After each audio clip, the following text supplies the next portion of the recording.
First of all, Coach, walk us through the whole thought process of scheduling Tallahassee-Lincoln on October 25th. How did we end up playing them? Well, with all the success we've had over the years, every year the more success you have, the tougher it is to find teams that want to play you. And so we lost Sarasota off our schedule, Lakewood Ranch, Northport, just to name a few. And so, there's only a certain amount of teams that you have an option to play. Right. Hillsborough County, if you're not in their district, Hillsborough County schools are not allowed to play outside of the district, outside of the county. Pinellas County, thank God Pinellas County eased up on that. They used to have the same rule. And so we were at least able to get some of the powerhouse programs out of Pinellas County to help round out our schedule, but we were just short one. Lake Gibson, we had played them the last 2 years, and we beat them the last 2 years, so they didn't want to play us. And so, now you're starting to get even further away to where you're either going to go to Dade or Broward. You're going to travel at least 3 hours, if not 4 or 5. And so it just worked out that Tallahassee needed a game that weekend, and we needed a game. And so, that's where we've built the program to, and it's a credit to our coaches and our kids to where we are now, and that's what you have to do. You have to go wherever you can to play football games. Yeah, and it's a great expense to get all the players up there, the travel, and having the players rested. And I wanted to say I was very excited. I talked to the treasurer of the Booster Club today, and the goal was to raise $5,000 to help the team arrive at Tally and be able to be well rested. And so far, the contributions, I even had a contribution come in today from Massachusetts. So far, the goal is at $5,000, and we've obtained $2,800. And I want to take this opportunity to thank everybody that's out there and supporting your Palmetto Tigers. It's great in this community and this town. And then out of the state, we have so much support. And with all the folks that we meet here with the internet broadcast, we have a really broad touch out there. And we want to thank everybody during the game Friday night. We're going to get some names up there. We're not going to mention, contribution amounts and those kind of things. But I wanted to say thank you all for contributing. And you'll see it. There's a couple ways you can get there. You can go to the Facebook page, Palmetto Space Tigers, Palmetto Tigers, and go to Tigers to Tally. It looks something like this on the screen. Or you can go to our PalmettoTigers.com page, click on shop, and you'll see the same logo, Tigers to Tally, and it's a lot of fun, and we thank you all for participating. Brian, absolutely. How many donations, how many total donations were there? It looked like there were 68 donations already in hand. I got one very late this evening from Dwayne Bussell, hand-delivered there, and we want to thank all those, and we're going to put the names up there during the broadcast Friday night. But now let's take it to some of the exciting videos from our last game, Coach, with Charlotte. Here's some first quarter highlights. It was another challenge to go down on the road against a desperate team that was looking to improve in their power rankings. They were the number 4 ranked in the power rankings. So tough place to play, Charlotte. Coach Binky Waldrop does a great job year in and year out. And so we knew we were going to have our hands full in this one. And just, again, couldn't be more proud of the way the kids approached it right from the opening kick. Rafael Gonzalez does a great job putting it in the end zone, forcing Charlotte to start on their own 20. And then defensively just getting off the football, great play right there. Getting his hands up. Kevion Williams just being a beast off the edge. Him and Quentin Rue both. Here's Rue extending the pocket, gets his hands up, and that's just a great play by Charlotte. They had good players, Coach. Oh, absolutely. A great system down there. Absolutely. And so, the defense, did a great job bringing effort and intensity. But again, when you're playing a perennial powerhouse in Charlotte, you're going to have your hands full, and they're going to have some success. And here's the quarterback just was a beast all night long. They really leaned on him, and he delivered for them. But again, our defense, 11 hats flying to the football. Look at the get off on the defensive line. And there's Rue again. Incredible. Spreading making them spread out, extending to the sideline. And again, just a great play by the quarterback, running and throwing all night long. But that was a big third down stop. Our defense gave up a few first downs, but when they had to, they delivered, and they answered on third down right there. And then they try to, I believe this is, they tried to get us to jump off sides. We didn't. And, again, that's a credit to our defense, coaches, and the discipline they had. So we're pinned down deep here. And, again, that's not where you'd like to start on the road, but, our kids do a good job up front. Sagel's got great, vision. Dravian Butler, great vision, makes a great cut, getting out the back door. And then here we have, Sagel Hicks. And, again, just the effort and attitude he has. He's just relentless. And then the great blocks downfield by our receivers, just doing it play after play. Curtis Thomas, LeJontay Wester, Kobe Mays was back. That was great. Great read by Xavier Williams right there. And he's doing so much better understanding our offense, when to keep it, when to give it, when to pull it, when to throw it, when to run it. And here's a perfect example. He pulls it and delivers a strike right there. Just a great utilization of the entire field. Again, started with the read. He made a great decision to pull it and then get that ball down the field. Again, hard running by Sagel Hickson right there. So you get off the bus and you're up 14-0 quickly, and that's a credit to the kids and their focus and their passion and intensity. We had the ball 4 times in the first half, and we scored 2 out of the 4. It was incredible. That's pretty efficient offensively, and defensively we made some adjustments at halftime because they were getting some first downs. They were moving the football on us, and and again our defense. They bent a little bit and they gave up some first downs, but they didn't break. And they shut the door when it counted in the red zone. And again, great effort by our defense. And that was a special play there. A lot of times that play will go for a touchdown. Good recovery by the Palmetto defense. Yeah, again, quarterback, big, strong, physical, athletic kid, and he wore us down a little bit. And but again, good. The way our defense responded all night long. Nice little twist off the edge there. Blitz. But still, they do a great job, of delivering. They're picking up our blitzes. They're moving the chains. And so and that's the end of the first quarter, Coach. Some of the observations that I had there, first observation I had was that Charlotte team is a very good team. That is a well-oiled machine on offense, very tricky to defend. And I was very impressed. And as we've seen in these games, as the games progress with the depth of the rotation of that Palmetto Tiger defensive line, they look like they're getting quicker and quicker and quicker as the game progresses. And you'll see that as the game develops. But we're going to take you now to some second quarter highlights.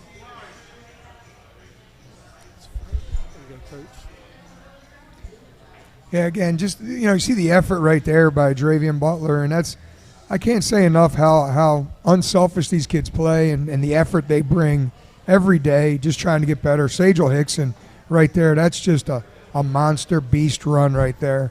And it's just his heart and his passion to be the best and to do his best for his teammates every play.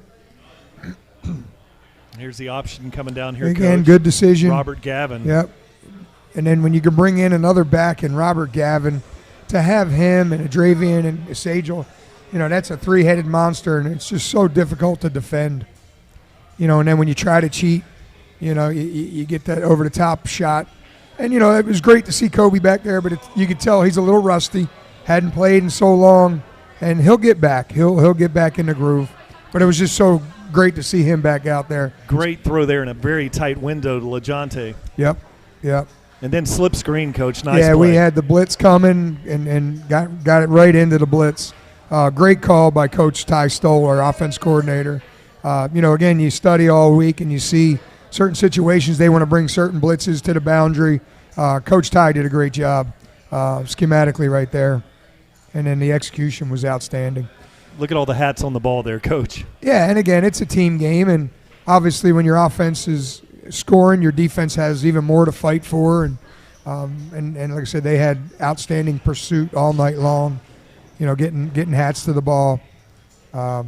again, quarterback's good quarterback. He's a very good quarterback, and he does a very good job of protecting the ball and executing their scheme. So they pick up a first down there.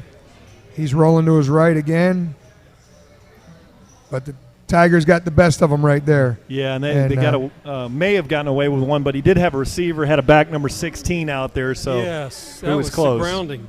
Yeah, you know, Yeah, referees so- sometimes they miss there. it, but yeah, it was definitely, you know, it's definitely, you know, 16's there and he's trying to flip it to him, so, you know, you can't really complain too much. The officials have a very difficult job, and they'll make some calls, they'll miss some calls. But again, just hard running by not only number 1, the starter, but then they'll bring in number 8 in that Wildcat package, you know, and he does a good job. So they're interchangeable. They have depth at their skill positions, and they do a great job and play within their schemes. And so, our defense had a hard time getting off the field in the first half. Again, I mentioned that we only had the ball 4 times. One of them was the 2-minute drive. But, you know, again, our defense does a great job rallying around each other and being opportunistic. And here's a great example of that. You know, Michael Brown just putting his hat right on the ball, Matty Wyatt and coughing the ball up. And then, again, you got Jaquez Hughes and, you know, 4 other white jerseys around to make the play. And so we wanted to take a shot off the turnover. And, you know, schematically they were back. They were ready for a quick strike play. And so, you know, we had to answer again here with another deep shot, but they again, very well disciplined, very well coached team. So we couldn't take advantage of that opportunity, you know, getting the football on the turnover. But then again, you know, special teams and how they're flying down and making plays and, you know, taking momentum back. Again, quarterback, tough kid, tough runner, great thrower. He really can do it all.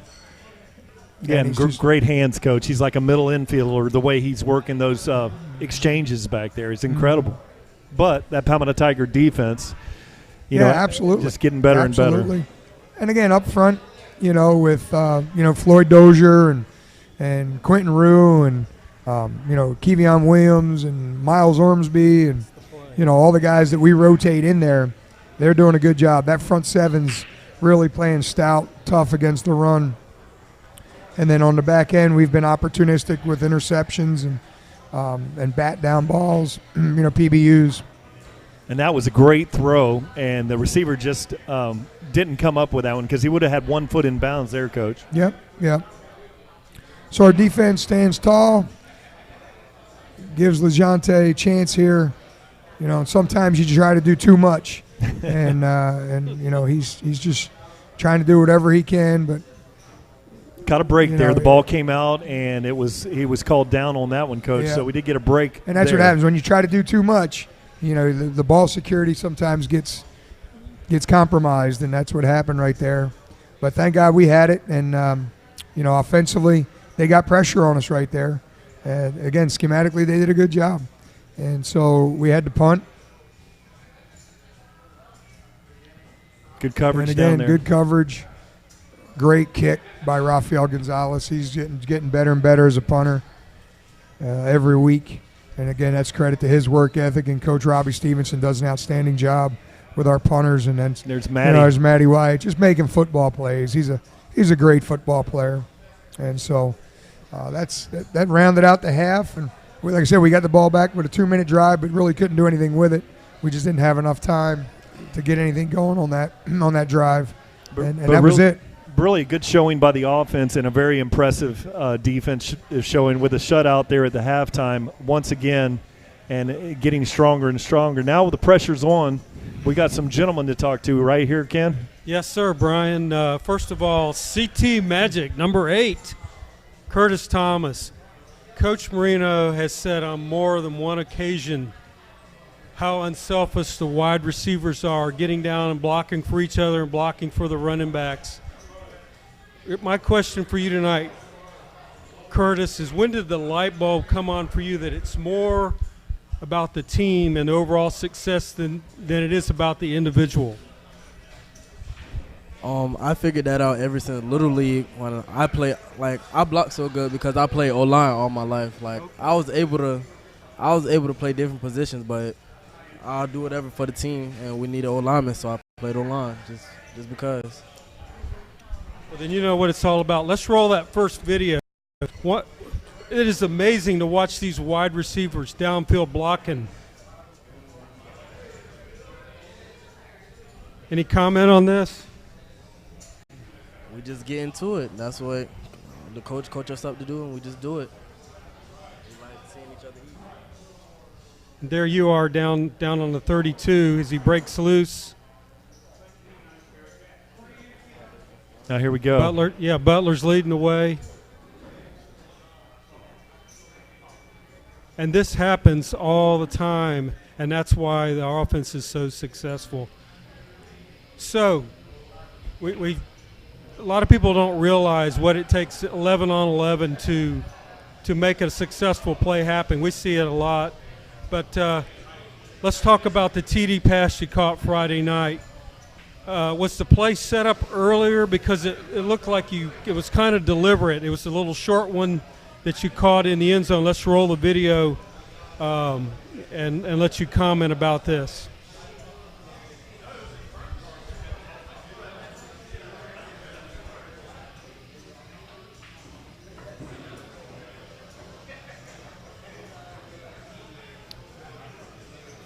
So while we're waiting on the video as it loads up here to see this highlight of Curtis Thomas, and wouldn't this be the thing, because this is a fantastic play, of course. But one thing, Curtis, CT Magic, I've been so impressed with your blocking downfield. So many big plays, and so much of your energy and effort is spent, on blocking. And I think for young guys at home, younger let's say kids, younger sixth graders, fifth graders as they go on. I just wanted to talk to you about that. That's something that came naturally to you, or is that just part of your culture being that, hey, I'm a team player, I'm doing this for my team? How did you come about being such an excellent blocker? I think it's both. I'm a team player, and it came naturally because it's just like something that I can do, and most people can't do it, so I take advantage of it. I think the other thing they're very modest about is how hard they've worked in the weight room and the strength that they have. First of all, it's not easy for these defensive backs to get off these blocks. Here's the touchdown. Here comes the highlight, Ken. So what happened on this play? It really was an option. Zay could have ran it. I was faking like I was going to block. If it was going to be open, I was going to take the top off, and that's what I did, and he delivered a good ball.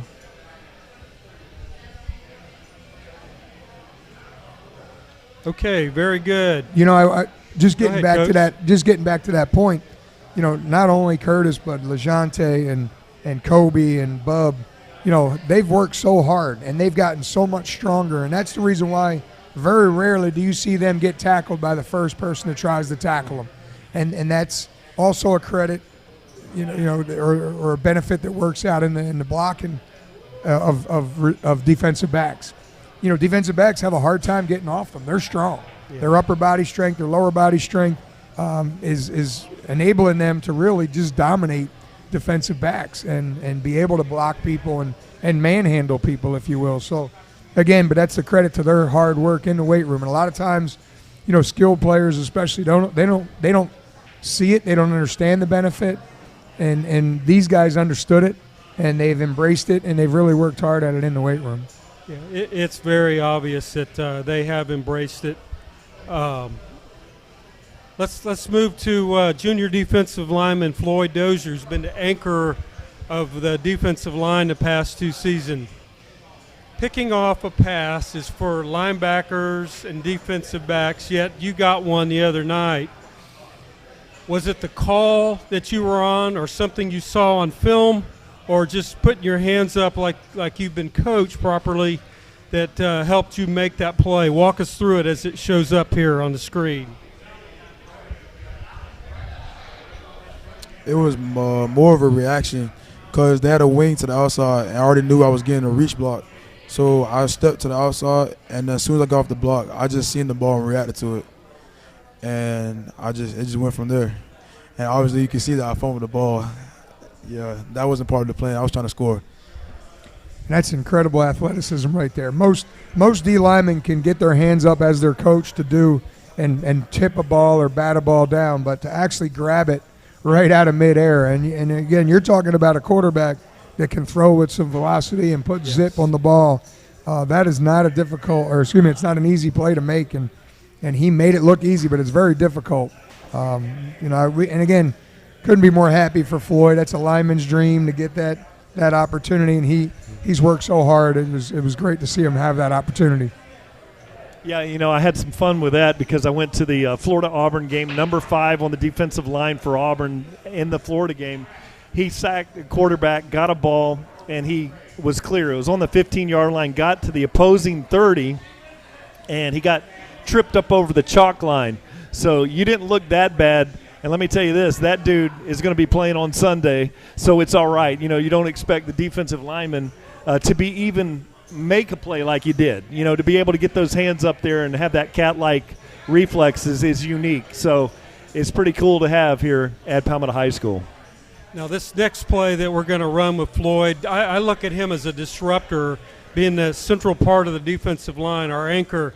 Although the play was just an incomplete pass, you blew up the offensive lineman, and then you basically chased down the quarterback where he had enough and threw it away. So let's run the tape here and talk to us about it. They had a wing again. Most of the time when they had a wing, it was an outside rollout for the pass.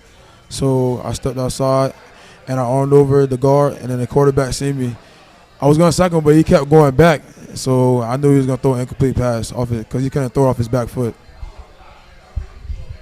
And plays like that later turned into interceptions on the second half. So great job, guys. We appreciate your effort. Looking forward to seeing you play Saturday. Turn it back to Brian for second half highlights. We're going to now turn it over to Coach Marino and go through the third quarter highlights for these Palmetto Tigers.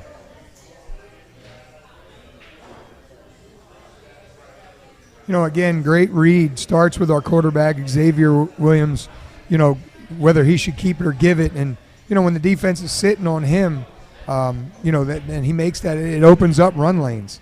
Then again, this is just great effort by Sajel and his will. You've seen him do it time and time again, week in and week out. And it's just his relentless effort to just win, to just beat the other guy. And then, like I said, a great job by Xavier again. Great ball, great catch for Curtis there. Again, it was an option. Do I give it to the tailback? Do I pull it and run with it? Do I pull it and throw? And he saw it, and it was just a great read. Nice stutter off the line. Yeah, he throws that defender. Nice. Yeah. And it was something we had talked about, and they went out and executed it. So, again, hats off to our guys, the way they embrace what we tell them, what we teach them, what we coach them on. And again, a high kick that time. Their field position looked like a great return. It's at the 21-yard line, Coach. No big deal.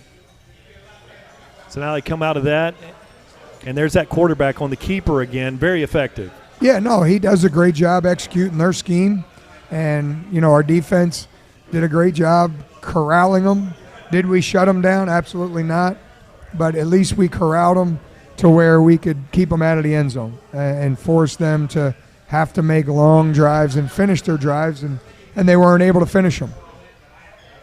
Oh, there's the pressure by Floyd Dozier Jr., and here's a crazy return by Jaquez. Yeah, well, he's an unbelievable athlete. He's a punt returner and a kick returner, so doing this is natural for him. This is not something he's not familiar with. And so great job, by Jaquez going up high, pointing the ball to intercept it, and then the big return. Unfortunately, we had a penalty and backed us up, but again, just a great turnover there. That now we're hungry. We want it. We didn't deliver on the first turnover the defense gave us, so we want to make sure we capitalize on this one. Again, great read, great scheme. We just overshot it a little bit there, but again, it was what we wanted schematically, and it's perfect. It was a great read by Xavier, and we just missed it, but. You know, you got to take those chances. I love that. Again, great read. Xavier saw the coverage he wanted and delivered a good ball there to Sagel. Perfect play call. Again, Coach. yep. Kobe would score, Kobe. and he will score. Like I said, he's a little rusty right now, getting his sea legs back, if you will. But we were just, again, happy to have him back. He made some plays. He got in the rhythm a little bit, and so he's only going to get better. And unfortunately, we stalled in the red zone, and we got to do a better job of finishing in the red zone. 34-yard kick by Gonzalez, though, Coach. Yeah, and that's the luxury we have. Ooh. So again, now the defense really has something to fight for, and our goal is to try to get a shutout and eat pizza or hoagies or whatever on Chick-fil-A on Wednesdays, and so that's what they're definitely fighting for. So tomorrow we'll be eating. We'll be eating for that shutout. Again, great pressure. Quarterback does a nice job, but again, the pressure started to get to him in the second half. You know, you can only withstand the pressure so much. And so, great job, Raekwon Crawford, high point in that. And then not there, Xavier does a good job, not forcing it. And then he waits and extends the play, and then there's Curtis, CT magic. getting open. And then, again, what we talked about earlier, It's strength. I think he just broke 3 tackles to get in the end zone. And then, again, it's that strength that he has. He's worked hard, squatting, deadlifting, and following our weight training program, and so, again, just couldn't be more happy for these guys and the way they've embraced the process and the work ethic they put in every day. Again, pressure right there, and Floyd gets a chance, and, thank God, Jacob Steele. Yeah, I think, Steele right? was on it. Steele was on it. And like I said, thank God we were able to keep the ball, keep possession of the ball. Again, Floyd mentioned earlier that he had, due to a formation, he was already slanting and moving out in that direction, and it just put him right in position into the quarterback's throw lane, and then he makes an unbelievable athletic play. So, again, we had another opportunity there, and Xavier just overshot him, and that's where we got to get better. We're always looking to improve, and we got to improve in the red zone more and finish. And, again, we have to settle for a field goal here, so not the way we wanted to finish off a turnover again, but at least we converted it into 3 points as opposed to no points earlier on. So, again, credit to our defense, bending but don't break, and creating turnovers for us, and then offensively doing what we do to try to convert those turnovers into touchdowns. And like I said, we came up short a couple times and had to settle for field goals, but, it's just more for us to work on and improve upon for this week. All right, Coach. Now that was the end of the third quarter highlights, and now we'll take it into the fourth quarter.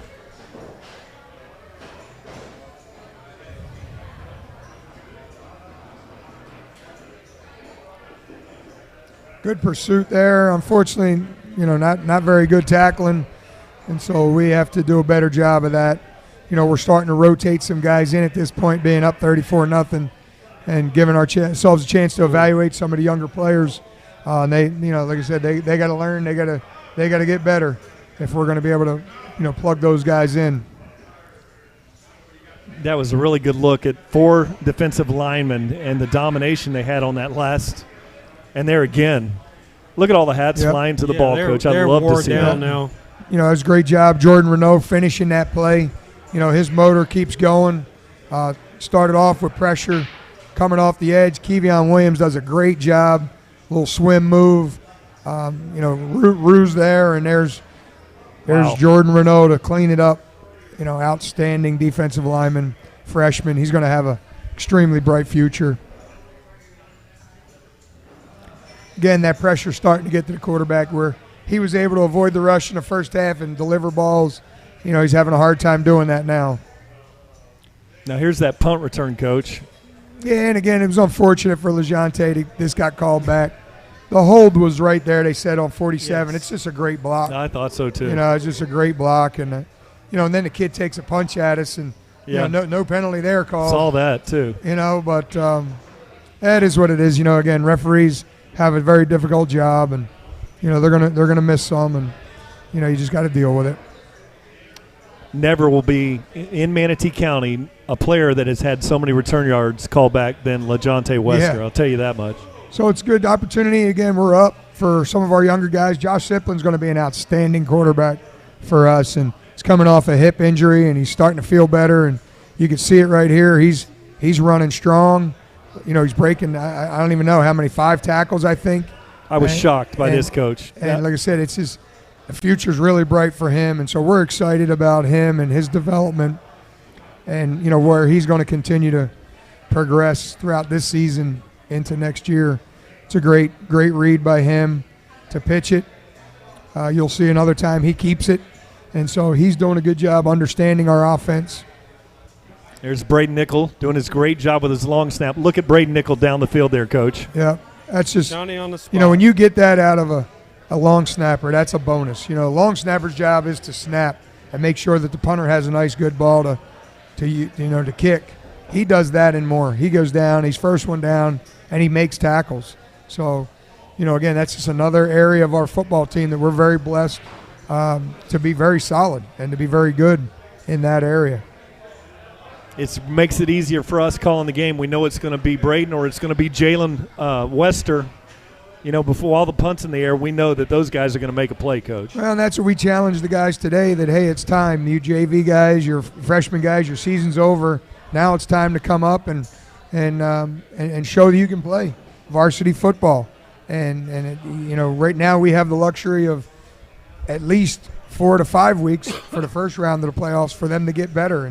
And that's what makes a powerhouse program, perennial powerhouse program, good, is they get that built-in extra practice time to continue to develop young players. And if we're fortunate enough to go deeper, every week you get in the playoffs is another week for those young guys to continue to improve. So we challenge those guys today that it's your time now to improve and see if you can't, you know, make your way into a kickoff team or a punt team or some special team, and maybe even make your way onto the field, upfield on offense or defense. Yeah, you get in those playoffs, it's like an extra spring practice with these kids, and they get into that playoff environment that, you know, that's invaluable. So it's actually 2 springs. If you make it, you know, when we made that deep run all the way to the semifinals, you know, that's a whole extra month. Yes. That even a playoff team will get. You know, Yes. so you can make the playoffs, and if you lose in the first round, you know, you got your kids an extra, you know, 2 or 3 weeks. Right. But if you go another, you know, which is almost equate to a spring practice. Exactly. But if you make a deep run, now you're getting almost 2 spring practices more than other kids. Some kids won't get that opportunity to have. So, you know, our kids, I think they understand the message we gave to them today, and that's our goal. Well, let's move on to our opponent this week, a team you are very familiar with. It's homecoming week at Palmetto. It's a district game, big county rival dating back to when the schools both opened in 1957. And really, for Southeast, a must-win if they want any shot at any playoff berth. We have been so impressed on how well your kids have responded to adversity this year. How do you use this opportunity, this teaching opportunity this week heading into Friday's game? Well, first of all, even now that they're in the district with us, you know, they were in the district before, and then we've been out of the district. We haven't been in the same district the last 5 years. And so, but even when you're not in district play, Palmetto Southeast, as you mentioned, is a heated rivalry. Southeast has a lot of confidence because Southeast has dominated the Palmetto rivalry for so many years. You know, we've gotten the best of them these last, you know, 5 or whatever years it's been. But you know, like I said, the rivalry was dominated by Southeast for so long. And so those kids believe that, and they're going to come in very confident. They're not going to be intimidated at all. Coach, you know, Brett Timmons does a great job reminding the kids of the tradition-rich program Southeast has. And I was on that staff when we used to beat Palmetto and beat them pretty handily. Yes, I remember and those so, days. You know, the East Side boys in Braden, they still believe that, you know, they're the big brother. They own us, and so our kids will be ready for the challenge. Yeah, you know, Coach, it's Southeast for a person here growing up in Palmetto, Manatee County. I've always had a great level of Southeast. They've had some changes over there over the years with the addition of Braden River, Lakewood Ranch, and kind of moved things around. I'm really excited about Brett Timmons. You know, he played back there with you, and he's the coach over there, and he's the kind of coach that's going to bring the positive attitude by, you know, and I have such a great high-level respect for that defense that was back there. We still talk about it, 1993-94. My good friend here, Rich Robick, is here with me. One of my best friends in the world is a Southeast grad. But we have to put that all aside because it's homecoming weekend for those Tigers. But really, you know, you had Brett Timmons as part of the team there, I think in 94 and 93, playing back at Southeast. Does that give you any kind of edge in preparation for the game, Coach? Well, first of all, you're just excited whenever you see your former players, you know, have success and move on. And he's doing a great job rejuvenating and building the program over there. He's got several former players that were on that team, teammates of his. And you know, so, you know, they're doing a great job over there. And I'm just excited for those guys and the job they're doing. And, you know, like I said, they're former players. So you have a special place in your heart. But, you know, right now I'm a Tiger. And I have a greater responsibility to our guys and to our Palmetto kids. And so, you know, they know where my heart is now, and it's red and black Palmetto through and through right now, and Tiger pride. So, you know, as excited as I am for Brett and the success they're having, you know, as you just mentioned, you know, it's on. We're on opposite sides of the field now, and like I said, I have a greater responsibility to our guys here at Palmetto to ensure their success, and so that's what we're going to do. Okay, Coach, you know, looking at the game and our great defense that we have, Malik Huggins, their junior quarterback, you know, look at the run that they had last week there. You know, he's completing total yard combined for over 300 yards of total offense against Braden River in that game. You know, he's a good runner, he's a good passer, and they've been actually putting up a lot of points, 3-3 record, but a lot of points on averaging 29.33 points per game out there. So that's a team that can put some points on the board, Coach. And inversely, on the other side of that, the Palmetto defense is only giving up 9 points a game. So it's going to be a very interesting matchup here between that electrifying offense of Southeast and that solid Palmetto High defense, Coach. Yeah, Malik is an outstanding athlete. He's very elusive. He does a great job keeping his eyes downfield when he avoids the rush. And so for us, we're going to have to be very disciplined and stay in our rush lanes as a defensive line. And, you know, our linebackers are going to have to make sure they're in the right spots in coverage. And, you know, and if it's time to key him, then we're going to have to do that as well. And we're going to have to make tackles in open field. And that's something that it's been difficult for teams to do, because he's so elusive and he's such a great athlete. So we're going to have to be very sound in our technique and play within the scheme and be disciplined and being in our rush lanes and where we're supposed to be in order to corral them a little bit. One last question for you, Coach. It's the one everybody's been dying to know. Are any of the players up for Homecoming King this week? Yeah, we actually have a few, but, you know, the message, as always, you know, everybody's got a role to play in society, and everybody has a role to play within a school community, and the football team's role is to win the football game. Of course. Everybody's got other roles to play, and there's a lot of excitement and a lot of fun that goes on throughout homecoming week, and by no means do I want to deprive the kids of that. I want to make sure they enjoy the week of homecoming, but make no mistake about it, their job, our job, is to win the football game. That is so right. All right, Brian. Okay, Coach, I'm super excited about the game, and we'll be covering the game, as always, on TigerVision, as presented by Conley Buick GMC. And here from Jack's Sports Bar in Palmetto, we thank you for tuning in. Now, this week, it is homecoming, and we want to pack that stadium out at Palmetto High like never before.